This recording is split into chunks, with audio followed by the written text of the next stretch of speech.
Ferrari World in Abu Dhabi is the most well-known theme park in the United Arab Emirates. This indoor park is themed to the highly popular, luxurious Italian sports cars. The park is most famous for Formula Rossa, the world's fastest roller coaster, but it also has a few other notable roller coasters and areas where the park shines. In this video, I will review Ferrari World to help you determine if you should plan a visit to this park. Ferrari World opened in 2010 as the first major theme park in the UAE. Before Ferrari World opened, the country was filled with smaller parks.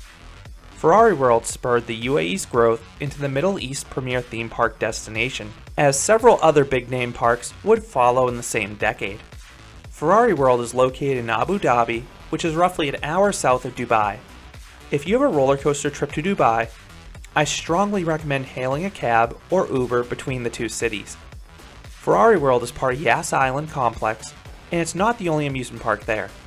Ferrari World is located in the Yas Mall, and on the opposite end of the mall, you have Funworks, a small family entertainment center with a very odd spinning coaster. Across the street, you have Warner Bros. World Abu Dhabi, which is one of the best theme parks in the whole world, thanks to its extensive collection of dark rides. And you also have Yas Water World, one of the best water parks in the world, thanks to its large slide lineup and atmosphere. Ferrari World is located at one end of the mall. The setup is similar to the Nickelodeon universe at the American Dream Mall in New Jersey. The park only offers a pay-one-price option, and it's isolated from the rest of the mall. None of the park can be seen from the mall itself.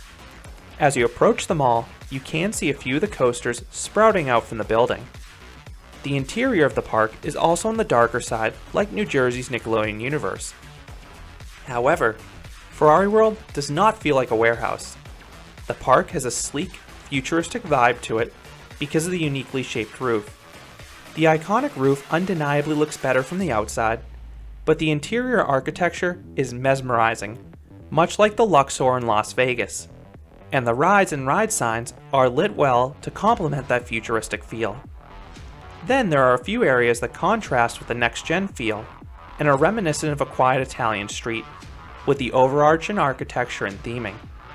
It's an interesting juxtaposition that works because of the overarching Ferrari theme, which combines the history of Italy with cutting-edge technology. This is a direct contrast to the second Ferrari theme park, Ferrari Land at PortAventura Resort in Spain. That Ferrari park is located entirely outdoors and goes all in on the classic Italian theme as opposed to blending it with a futuristic aesthetic. Ferrari World costs upwards of 300 AED or $80 US, which is certainly pricey, but I thought the park was worth it, especially since the park does not usually seem to get mobbed. I visited in late February, but I have never seen the park packed in any trip report. The longest line I personally encountered was 20 to 30 minutes for Formula Rossa, Turbo Track, and the Flying Theater. But if lines do get long, the park does offer a fast pass system that should get you on the attractions immediately. Like many of the thrill rides in the UAE, the major rides of Ferrari World have a very strict no loose article policy. Everything in your pockets must either go in a complimentary locker or bin. The storage method does depend on the attraction. The park does allow you to wear glasses with a strap, which makes sense since the park actually requires all guests to wear protective eyewear on Formula Rossa and Flying Aces, and they have extra large goggles that slide over prescription glasses. Ferraris are revered for their speed and elegance, so Formula Rossa is a fitting signature attraction. This intimate hydraulic launch coaster accelerates riders from 0 to 149 miles per hour or 0 to 240 kilometers per hour. This launch has two separate bursts, and the power of this launch is mind-blowing. It's one of the best elements on any coaster. The rest of the ride reminds me of Millennium Force in a desert. You have giant sweeping turns and large camelbacks with floater airtime. Unlike a lot of launch coasters that are one-trick ponies, Formula Rossa delivers a full and satisfying ride that really does feel like a mixture of Top Thrill Dragster and Millennium Force. I have a separate review that goes into more detail, but this is a top 25 steel coaster for me. The park also has two other launch coasters. Turbo Track is a weird intimate launch coaster that offers both forwards and backwards seating. The launch doesn't have the same punch as their other coasters, but you have a fun airtime hump in the middle of the launch, and then a twisted spike that blasts out of the dome. The view of the park's colossal dome is breathtaking on the spike, and you get some nice weightlessness there as well. Fiorano GT Challenge is a launch dueling Maurer Sone family coaster. This coaster is a strange ride, and I think Maurer took inspiration from rocket rods at Disneyland. Exhibit A. None of the turns are banked, even immediately after a launch. This results in some strong laterals. Exhibit B. Shortly after accelerating, you often slow down only to accelerate yet again. I think this ride has 4 or 5 launches, but the ride consistently races and the odd ride experience makes it enjoyable. The one adult non-launch coaster is Flying Aces, an intimate hyper wing coaster. But this ride has one of the fastest lift hills in the world, so it sort of feels like a launch.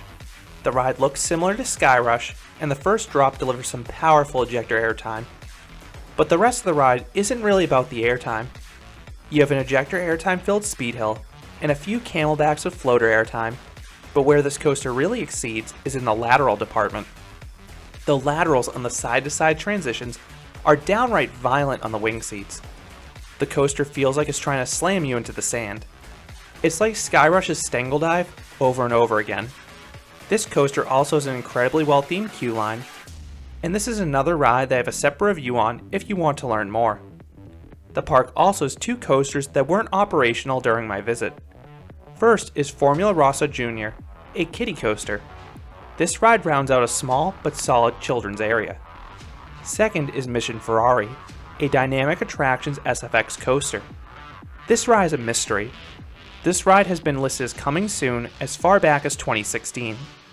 Most of the ride takes place in a box, but you can see a corkscrew adjacent to the midway. We know the SFX coaster is capable of a lot of unique elements, such as drop tracks, tilt tracks, and sliding tracks, so I'm really interested to see what this coaster includes and how well it's themed. In terms of flat rides, this park is extremely deficient. Today, the park only has a teacup ride. When the park opened, the park also had a drop tower called G-Force, but it was an extremely slow drop tower that raised out of the dome. The ride was plagued with mechanical issues and was replaced by TurboTrack. The park compensates for the lack of flat rides with a bevy of dark rides. Speed of Magic is a 4D motion simulator dark ride with a similar ride system to Universal's Spider-Man. The ride has one of the craziest stories of any theme park ride. A kid loses a video game. To cheer him up, his dad gives him the keys to a Ferrari. The video game character then escapes from the TV, steals the keys, and challenges the kid to a race in a magical portal for the car. The movement is well executed, but the 3D effects and physical sets were just there as opposed to adding to the experience.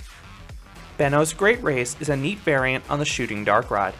Riders are given magical wrenches that complete a series of minigames. These minigames add a lot of variety to the ride, but I wish the mechanics of each minigame were provided at the beginning of each section. The lack of these instructions caused the ride to have a learning curve, but it was really cool once I figured it out after a few re-rides. Made in Maranello is an educational tour how to make a Ferrari. It sort of feels like an infomercial, but if you're a car fan, you'll love this ride. And then you have Viaggio in Italia, a flying theater, and Driving with the Champion, a motion simulator. Both these rides are okay, but their visuals pale in comparison to other versions of the same ride system elsewhere. The park also used to have V12 Enter the Engine, a log flume dark ride, but it was removed like G-Force due to technical issues. The park currently doesn't have any water rides, which is fine since you're almost entirely indoors and the park is air conditioned. The only time you're outside in the heat is when you're on one of the 4 major roller coasters. The park also has a few driving attractions. You have the Bell'Italia antique car ride through an adorable miniature town. You have the karting experience go-karts with a windy track. You have the Scuderia Challenge, a very difficult and realistic racing simulator that I kept crashing. And then you have the Ferrari experience. For almost 800 AED, or $215 US, you can drive an actual Ferrari down the streets of Yas Island. This would be cool if it were on a racetrack and you could test the full power of the engine. But this only allows you to drive a sports car slowly down some side roads. that didn't look appealing to me. Because the park is open year-round, something will likely be closed for refurbishment during your trip. The park has a ride status page on their website, but they seem to only list closures about a month out. Just keep that in mind if you're planning a trip specifically for Formula Rossa or Flying Aces. But outside the teacups that were closed for refurb during my visit, almost everything operated without any downtime, and that include the trio of Intamin coasters, even Formula Rossa. Although the latter does not cycle as many trains as a ride like Top Thrill Dragster or even Kingda Ka, which probably helps keep its uptime higher. For food, I absolutely love the pizza at Mama Rossella. It was one of the best food items I've had at any theme park, and the quality was just below Via Napoli at Epcot. Of all the parks in the UAE, I think Ferrari World is easily the best option for thrills. The trio of Intamin coasters blasting outside the dome guarantee that. But the park also has an underrated collection of dark rides to complement those coasters. I do prefer Warner Bros. World Abu Dhabi because of the Disney quality dark rides and more immersive atmosphere. But Ferrari World is my second favorite park in the country and a great park overall. This park should be on the bucket list for any roller coaster enthusiast and should be included on any visit to the UAE. So those are my thoughts on Ferrari World, one of the best indoor theme parks in the world. Have you been to this park? Or is it on your bucket list? I would love to hear your thoughts about the park down in the comments. If you enjoyed this review, I'd appreciate it if you gave this video a like, and you considered subscribing, because there'll be a lot more roller coaster and amusement park videos here at Canopy Coaster. Thanks for watching.